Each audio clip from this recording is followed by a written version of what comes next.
It's about time to get going. If y'all want to go open your lesson books to lesson 11, page 43.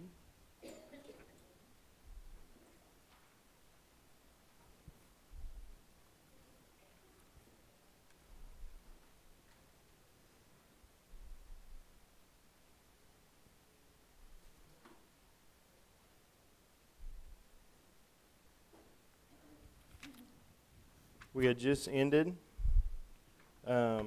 our prior lesson with accepting one another, being devoted to one another. Was there any questions before we moved on to lesson 11? We discussed last time we got through all the high points that I wanted to get through. There was a few things we didn't get to, but we got through everything I had highlighted. I definitely wanted to make sure and hit last lesson. Okay. Before we get going, Tim, would you care to lead some opening prayer? Holy Father in heaven, we're so thankful for another first day of the week that we have that we can come out and assemble and worship you and serve the living God. And blessings that you give us. Ask you to continue those things as we leave. Thank you for the time we have to study your word and learn more of how we should conduct ourselves on this earth. Not only save ourselves, but be an example to others that they too might choose to obey you and have a holy name.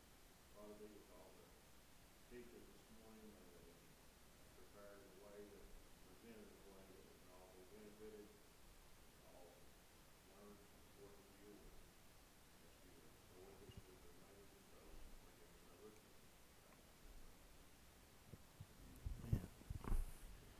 Mark 9:50 says, "Salt is good, but if it loses its saltiness, how can you make it salty again? Have salt in yourselves and be at peace with each other." That's what this lesson is about, being at peace with one another. We have kind of hit around this in a chunk of our lessons, especially a few lessons back when we were talking about things we were not supposed to say to one another, talk about each other, between gossips and slandering. And that's what we mentioned a few times here in regards to being at peace with one another, but we haven't directly just talked about being at peace with one another. In the greatest sermon ever preached, Sermon on the Mount, Jesus Christ began with the Beatitudes, eventually getting to Matthew 5:9, where he says, "Blessed are the peacemakers, for they will be called the sons of God." It's a wonderful thing to be called. As many times, and we'll get to the amount of times here in a little while, that peace is mentioned throughout the New Testament. I think we will find through this lesson how important God puts on the stress of that. And we'll see why as we go through this, knowing that there's so many different things that can cause there to be not peace, whether it be among two members in a church or among a whole church or among people outside the church. There is so many things, so much easier to cause things that keep you from having peace versus having the peace. Peace is something that takes much effort. So that's what we were going to discuss today. One of the highlights before we get in there, if you notice, once again it says peacemakers in Matthew 5:9. Doesn't say peace lovers or peace talkers, peace dreamers. It says peacemakers, which indicates that there has to be an action to cause peace. It doesn't just happen because we want it to happen. I'm sure we all want to have peace, but we all, if we want to have that peace, have to do our part to achieve that. Let's go on to let's go to Romans chapter 14, and somebody there read verse 19.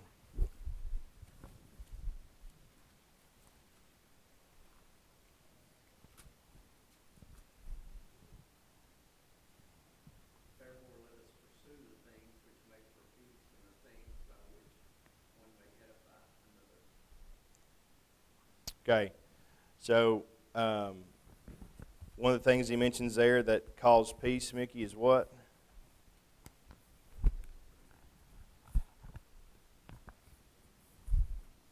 Goes hand in hand with peace. Peace and what? Peace and edification. although not directly correlated, the writer here wants to point out that if we're constantly building up and being edifying to one another, that is something worth pursuing. That's going to lead to peace if our words are edifying, if they're words from God, words from the Bible. We'll get into that in a second. That preaching is a good way. If we just say words from God come out of our mouth, that's a good way to keep peace in the church. So if we go over to Ephesians chapter 4,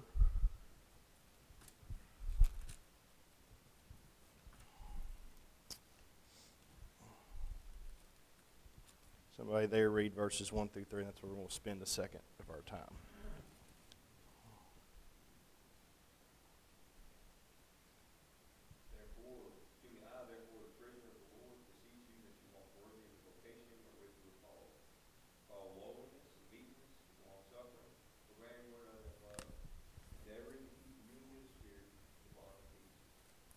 Okay, so notice in verse 3 it says, being diligent to preserve the unity of the Spirit in the bond of peace. I do believe that the first couple of verses there are what lead us to having that bond of peace. So we're going to talk about those qualities that we read about here in just a second. There's going to be different translations y'all had between humility, lowliness, gentleness, patience, things like that. So we're going to talk about some of those things. So I'd like to define the following words. So you go in the first page of your lesson book. It says lowliness. What do y'all think of when y'all think of lowliness? And then tell me in regards to peace how that can correlate. First of all, what does lowliness mean to you?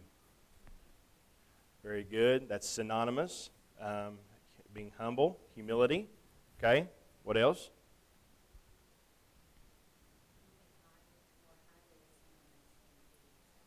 Okay, very good. So what would be the opposite of lowliness, humility?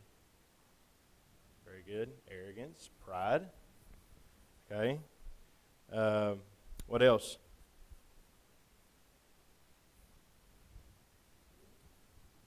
Okay, very good. Very meek. Okay, very humble. Okay, so have you guys ever known somebody that was never wrong? Okay, or at least thought they were never wrong? How hard is it to be at peace with that person?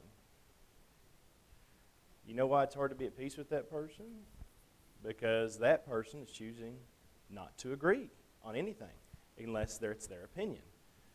Unless you follow their opinion, that's never going to happen. Have we ever seen anybody that's done that? Have we ever seen Christians that are like that? Absolutely. Whether they are, some aren't as not as obvious. If you pay attention, you'll notice that some people just, whether it's because they like to hear their voice heard, or whether they just like no one to be right, wanting to be right. They want to express their answer. Their answer is the only way their answer is the only thing that can be right. And as we're going to continue to learn, you can't be at peace unless multiple parties are at peace. So, as we're going to see in this book, it's going to drive home that we have to be peacemakers. We have to be the ones that are trying to be at peace, because we can't always control the other person who's going to be at peace. We can talk to them about that. We can have discussion how that's causing problems, whether it's between you and them or between others in the church. It's causing a problem. But at the end of the day, it's their choice on how they want to adjust or deal with their attitude. But we have to be the one that is the peacemaker, and we have to really be careful for those that are not wanting to do that, because they can cause disunity and disharmony not only between you and them, but between those around them. We're going to talk more about that here in a little bit. Anything else on being humble, being lowly, not being prideful in regards to peace?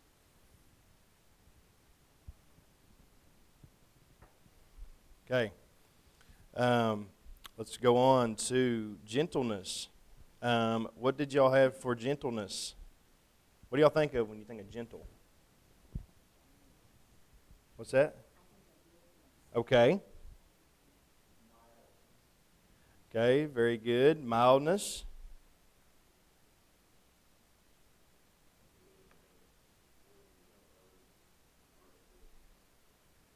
Okay. Very good. Saw some commentaries say dealing with others in a delicate way. We're not, we are, what would be the opposite of gentleness? Very good, harsh. That's why I said delicate, because it's very easy to lash out and be harsh sometimes when things aren't going your way. The hard thing is it's really easy to be gentle and kind and sweet and loving to each other when everything's just going really good. When the church is functioning well, when classes are going good, when everybody's on the same page, and everything's just going on really good. What's going to really call out whether you have a gentle quality about you is when it's not going good. We have to be gentle in the times of conflict because whether it's a small thing or a big thing, we're going to have conflict in this church. It's going to happen. We're dealing with human minds and imperfect natures and different. We talked about last couple of classes, different backgrounds, just different things that outside of this word. We always have to make sure and agree on the gospel, but the different things outside of this that sometimes allows for our opinions and our things to get in the way that can cause problems. We talked about that last class among some people in the church. If you remember how certain people were getting taken care of in the church and different disagreements they had, but they decided to handle it in a gentle way eventually to make sure the church was at peace. So very, very good. We definitely do not want to be harsh Christians. And this, the writer did want to point out here, and I thought it was a good point, because some people come back and say, well, how about the people who are in direct error and they're just being stubborn? Sometimes there's times where we're supposed to be harsh. Jesus was harsh. Remember we turned over the tables and the money changers and whatever. He was directly pointing out how in error they were for degrading his father's temple. We're not talking about the same thing here. There's a way to handle certain situations. Number one, that doesn't cause you to sin. The anger doesn't cause you to sin, and also how we handle each other when sometimes a simple mistake is made. Are you going to make somebody feel bad about it? Are you going to make somebody, or if somebody's in a disagreement, are you going to make them feel silly for their point of view, or feel bad for how they feel on something? It's our job to be gentle. It's our job to listen. It's our job to treat them, our brother and sister, as a true brother and sister, as family, to show loving words to them. Anything else? How that can relate to peace? Somebody read real quick just before we exit off peace here. Proverbs 29, verse 11. Some people will attempt to justify their harshness or rudeness by saying, people always know where I stand. You're always going to get the truth out of me, okay? You can't ever say I'm a liar because I speak my mind. They always know what I think. And I'm not saying that's a terribly bad quality. It's just, if the truth is great, but the delivery, God says we got to have both. We got to have truth and delivery as part of our character. But sometimes we need to think to ourselves, what does the Bible say? So somebody read Proverbs 29, verse 11.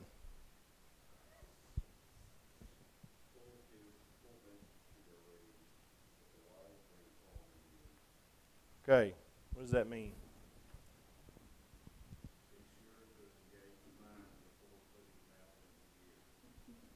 Very good. Very good. All right.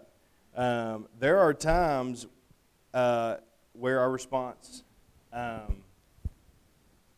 definitely doesn't need to be harsh if it's certainly over an opinion or things like that. The writer points out there's times where maybe it should be harsh, depending on what is going. But it should be harsh as in maybe that person really does deserve that. But is that going to help that person, or do you need to take a step back and say, okay, I need to calm down a little bit.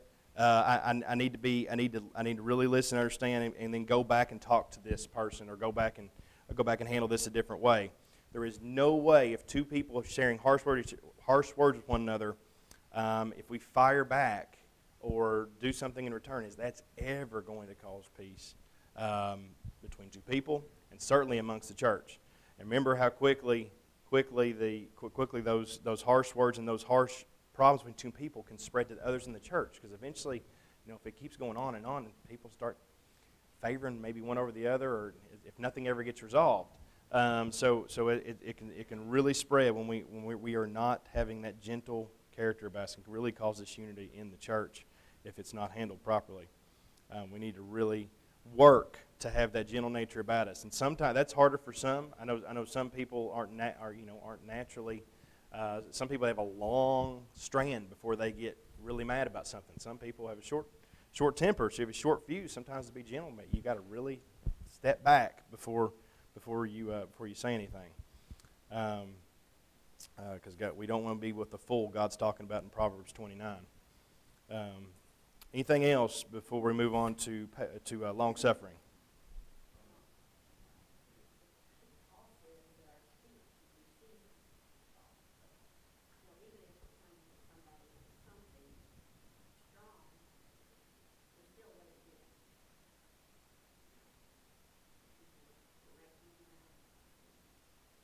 Right. Very good. Mickey? To that point, I remember my dad saying about this lady working for us. She can say good morning to you and make you mad. So there's a way to say good morning. Way you come across me. That wasn't where I was going with it. Jesus. Let's go to Jesus. Oh, yeah. It's probably better. Matthew 12:29. Take my yoke upon you and learn from me, for I am gentle and lowly. Both of them are Christ, gentle and lowly. And we know at times things out are difficult. To your point, there is a time. Most of the time we should be gentle and lowly, but at some point, even Christ was not that way. Very good. Yes, sir. What comes to mind for me is it's probably easier to be this way than to be setting with each other. I've seen people on many things that are perfect, but people's behavior that's also wrong near the core is appalling.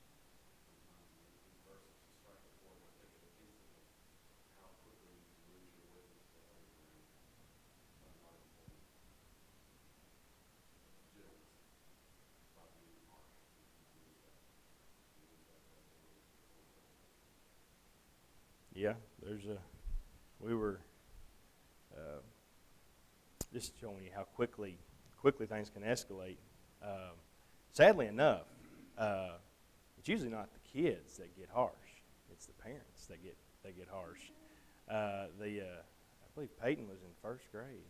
He played for the second, third grade team. They didn't have a first grade team, so he had to play up for the second, third grade basketball team. And they had a pretty good team that year, and they went to I think the semifinals of whatever league they were in, and they were playing against another really good team. And I don't know, it went down the wire, and Peyton's team ended up winning by like a couple points or something. They were exchanging hands in the line, and one kid, instead of shaking the hand of the best player on Peyton's team, decided, this is a third grade kid, keep in mind, rears back and hits the kid in the neck with a fist. Well, the dad catches it. Dad's the coach, and catches it and does nothing to the kid, but directly goes straight to that coach and just says, "I want you to tell that kid to apologize." Of course, the coach their coach didn't see it. He had no clue what was going on. But directly went had harsh words for him, and the coach has no clue what he's talking about. So that just causes the air coach to get mad. Before you know it, you got two refs trying to split up two grown men who are spitting on each other. About to fist fight in front of third graders. Dad may have seen that. Mickey may have seen that. Other people been here a long time may have seen that. I've never seen that far, at least inside this building in this church for sure. But you see where the harsh words and things that can cause that escalation if we don't have that gentle nature about us. It can, and like I said, that's not something that's going to happen overnight. That's something that we have to work to make part of our character. And like I said, I know it's, some people really have to work harder than that at others. You know who you are, how long your fuse is. I guess the key is not letting it get to the end of that, the end of the fuse where it's going to cause cause something that's going to put you and that person potentially in a sinful state by causing much disunity and peace and a major problem. Anything else? Anything else on being gentle?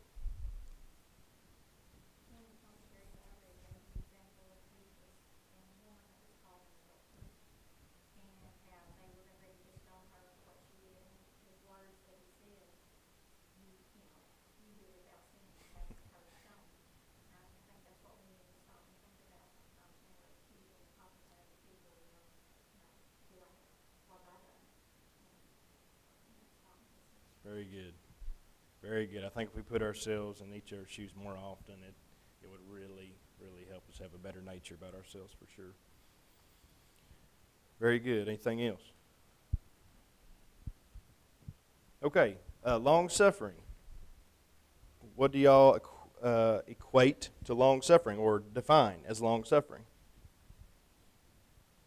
Okay, some of your translations, but instead of long suffering, I know some of your translations I think said long suffering. Some translations in Ephesians 4 said patience. What does it mean? What's a good definition there of patience or long suffering?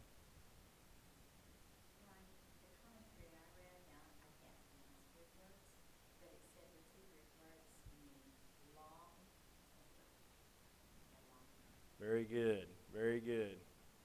Long-tempered. Okay. Sam, you know anything about patience with kids? Learning. I feel a little bit guilty from Ron's comment. And I know the only reason I say that is because I've been guilty of it, and I'm prepping for some lessons coming up. And that's one of my topics. Just some bad examples from myself on the field before. Just get so in the moment and get loud, and it changes from excitement to a bit of anger sometimes. So yeah, all these words tie together. It is sitting in a classroom like this, studying, everybody calm, chill. It's easy to talk about, easy to discuss.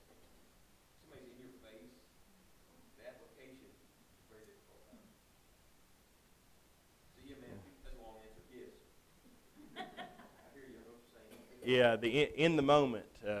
In the moment's where the devil's lurking, right? It's hard for him to lurk right here. It's easy to lurk in the moment. That's when it's coming. Just so we're clear.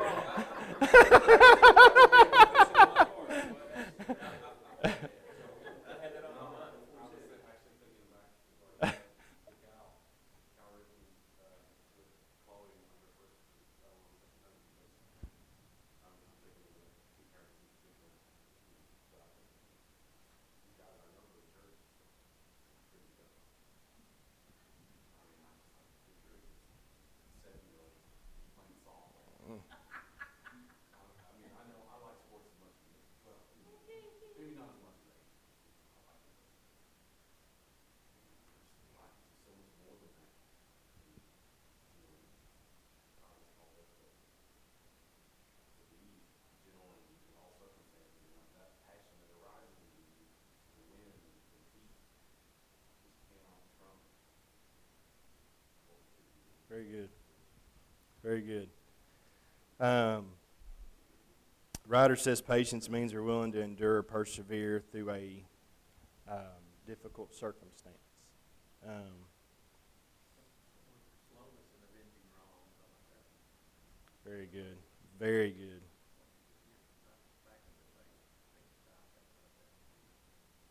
Very good. Get out of the moment before you get back into the moment. Yeah, very good. One who is impatient, some qualities, wants something right now, whether it's beneficial to the person receiving it or the people around them. They want something. It's a selfish act when you're impatient because it's something that you're trying to relieve off yourself right now, whether that's something you're saying, I got to get it off my chest, or or I just can't wait to say this or quickly respond to something. So very, very unwilling to wait. I'm unwilling for any time to pass before what you want to happen comes to fruition. Once again, the patience is just not something that is not something that just you can do here and then not do there. It's something that we have to work to make it part of our character. The true people in the Bible that have exhibited great patience outside of God and Christ, obviously the ultimate examples of patience. God with the Israelites, of course, and all the times He forgave them. It's not going to happen overnight. Patience is probably, if you broke it down, is probably the hardest thing people have issues with, whether it's Christians or the world. We are in a fast-paced society. We want it right now. We're in this fast food, high technology, speed world. When I think about it, I'll call my IT guy whenever my internet's moving a little slow. And if I think back about it, about 15 years ago, that the speed I'm saying slow was like hyperspeed compared to what it was 15 years ago when it was like dial-up or however long ago it was, 15, 20 years ago. And before that, there's no internet or anything. So it's something we really have to work on to make it part of us. You may not immediately agree with what's been said, and Mickey was saying before. You may have a quick reaction to something that's taking place. The key word in being patient is think, and that's probably the key word in all of these. Really, is to really think before we act, because the opposite of these words occurs when we don't think before we act.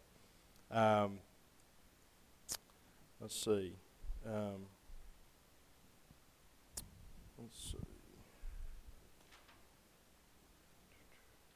You remember in the times of Noah, some people really look at that and say, really, God really gave up on them, the people. We know how long a span that He waited for them to turn. You know how many years, that since He talked to Noah? Do anybody remember how many years it was since when He started talking to Noah to when it all kind of went down? 120 years.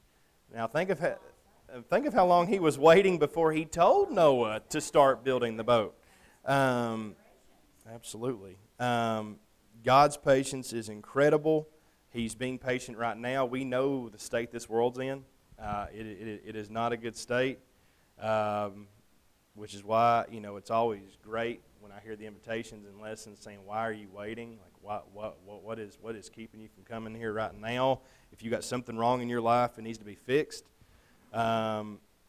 You don't need to have patience. That's the only thing I could say you should never have patience about is your sinful condition. You need to fix that now. But the writer says here, we're not saying we must forever put up here talking about sin in regards to people, saying we can't control. We can't make somebody come forward. We can't make somebody repent of their sins. But we must be patient in doing what we can to so that something can occur that is righteous before God. Think about the prodigal son. We really don't know the exact time frame. The story's so quick. It seems we think it happened overnight that the son came back. I mean, it could have been years. That, of course, that was a parable. But I mean, the things like that don't happen overnight. I know there's many in this room, and there's many in this church. If not all of us have experienced someone we love who has fallen, and we are dying for them to come back. We are wanting to do everything in our power to encourage them to do that. But we have to have patience and faith in God that there's going to be something that changes them to want to come back outside of all that we're trying to do to cause that to happen. Anything else about patience?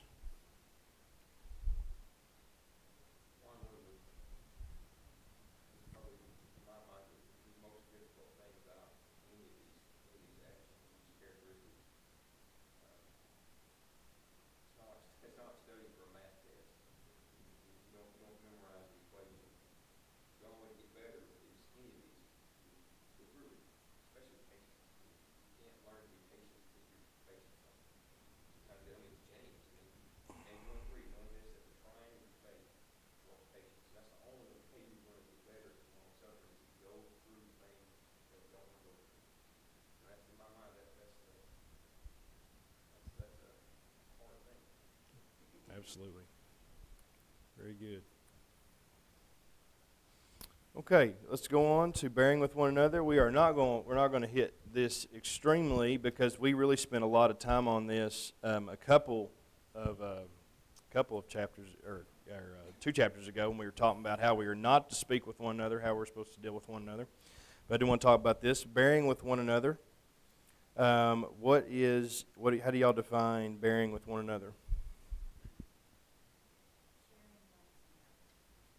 Okay.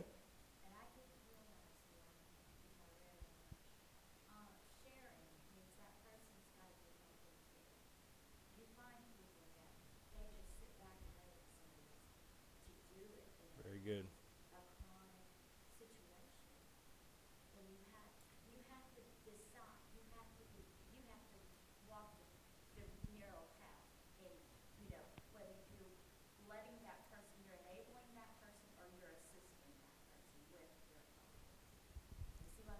I do. We can't take everything, and we're not supposed to, because they have to be involved in it. Are you just dominant? Very good. And I didn't realize bearing with one's love is really hard to decide, because I think in some situations you need to step back, because you're not helping, you're not sharing your love. Okay. Very good. That's got a definition. That comes from me. I need a dedication. You can always tell President. Very good. I'm a Christian. Absolutely. One of the definitions I found, it ties really good to 1:7. I really liked it. And it was a little bit different from what Carol said. It was not acting against someone, and you have a right to do so. If you're putting up with their ignorance or with their immaturity, thank you. Might take all. Many times he had a right to lash out. You're willing to wait to Christ. One of the verses do. Very good. I'm going to add love to that because that was normally what sparked Paul to do that. The definition I have at the love for someone to have the willingness to tolerate the differences and what we talked about a couple chapters ago between personalities, backgrounds, circumstances that bring people to the point of conflict. So willing to tolerate something that can call that where the person on the other side is causing normally a conflict, but tolerating it to where you don't allow it to get to where it's a conflict between you and that person. Once again, we wanted to point out that this is not talking about at all, when we say bearing with one another in love, about ignoring sin. That is not bearing with one another. Like we'll just deal with it. We'll just deal with their sinful nature. Christ completely taught against that. Christ didn't deal with anybody's sinful nature and condoning it. People say, "Well, Christ ate with sinners." Well, Christ ate with sinners because he was trying to bring them to Christ. He was trying to bring the lost to Christ. It wasn't because he was okay with their condition and was tolerating it. But because we love each other, we're willing to tolerate differences.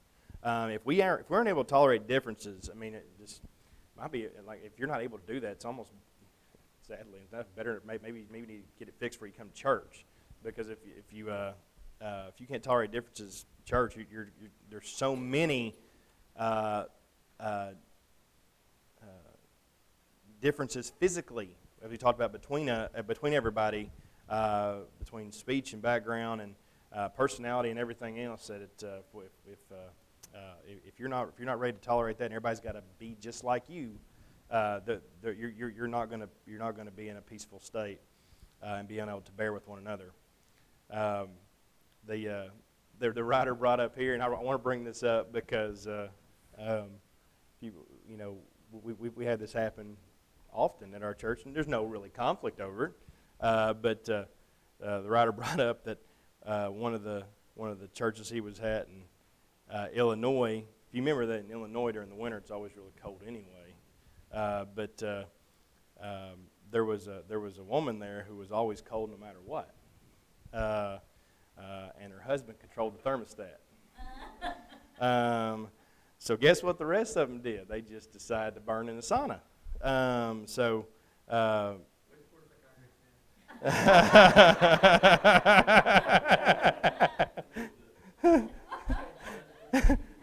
You would love that, wouldn't you?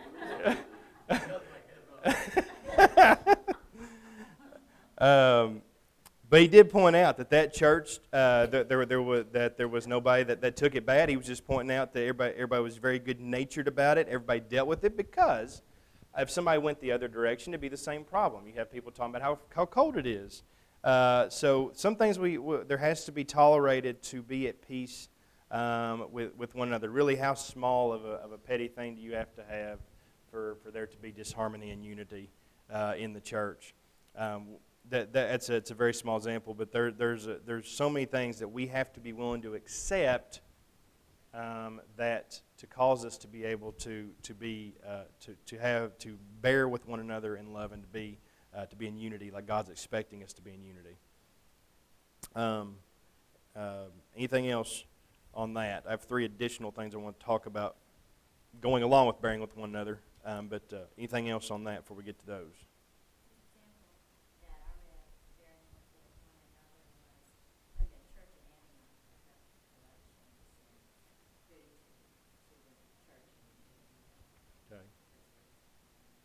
Very good. Very good. Very good. Somebody read Ephesians 4:32 for me.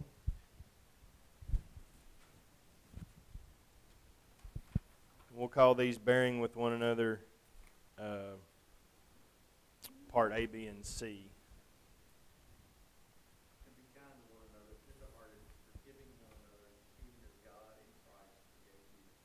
Okay, we'll probably pick up next time with quickly discussing these again, but the writer here called these piggybacks on bearing with one another, but also just additional great qualities to have with being a peacemaker.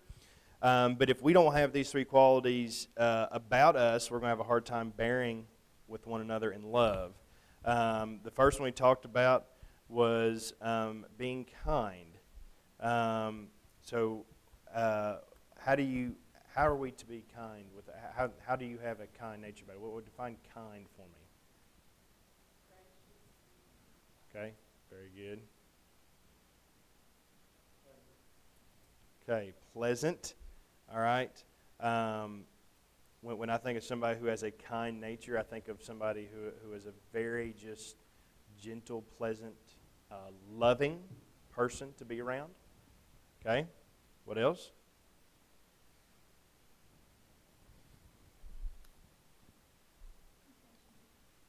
Okay, so let's piggyback that one. So compassionate, that was our second one. So we call it tender-hearted or compassionate. So that's definitely one of the things. If you look in the definition of kindness, that's like part B and C. When you look at our definitions, it's like almost a synonymous word. So what else do you associate with being compassionate toward others? Okay, very good. Okay, towards like the needs, okay, of others. Compassionate, kind. The reason they go synonymous because kind, it's hard to be compassionate without having that kind nature about you. Compassionate leads more to me looking at the feelings and emotions of others, and how you act when you see those feelings and emotions of others. If you see somebody, a sister that's really struggling, or a brother that's really struggling with something, kind can be, I'm just going to really make an extra effort to be really nice to them. Compassionate is figuring out a way to deal with them, figuring out a way to help them, to help them with what they're going through. So they kind of go hand in hand. So I'm glad Donna brought that up. They're very much. It's hard to link one without the other. It's really no point in being kind if we can't take it the next step and have that true compassion for one another, that we want to help something that's going on with them, something they're dealing with, whether it's a transgression or just something that's just going on, whether it's a death in the family or a sickness or whatever. How much compassion do we have toward one another? Really, those two qualities help with so much peace that goes on in the church. Anything else on kind and compassionate? Okay, we talked about this last time. But forgiveness, we kind of hammered this last time on definitions, but you may want to remind me again what we talked about last time, a good definition or a good way to describe forgiveness.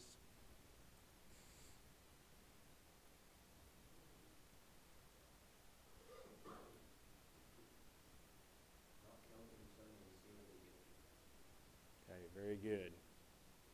Forgiveness has a profound, deliberate decision to release feelings of resentment or vengeance for something they deserve, for something whether they deserve it or not. Very good. Remember, forgiveness we talked about before has a two-part factor there, where if you constantly are willing to never forgive somebody for something, God tells us that we're in a state there of sin. So the act of forgiveness is something that's really on us. It's not. We talked about last time. There's a couple verses that seem to be contrary, but if you dig a little deeper, that's not exactly what it's saying in regards to does everyone always have to come forward in regards to come to us if we have a small problem with each other or conflict with each other, if they've done something to kind of wrong us. Yes, you may never see them. You may never get to verbally say it, but if we harbor that resentment and unforgiveness in our heart the rest of our lives, that God says we got a problem. So very good. All things that lead to peace, inner attitudes that we need to have have a peaceful church. We'll pick up with the thought questions and then things that we find can destroy peace, and we'll finish up the lesson on Wednesday. Appreciate your thoughts.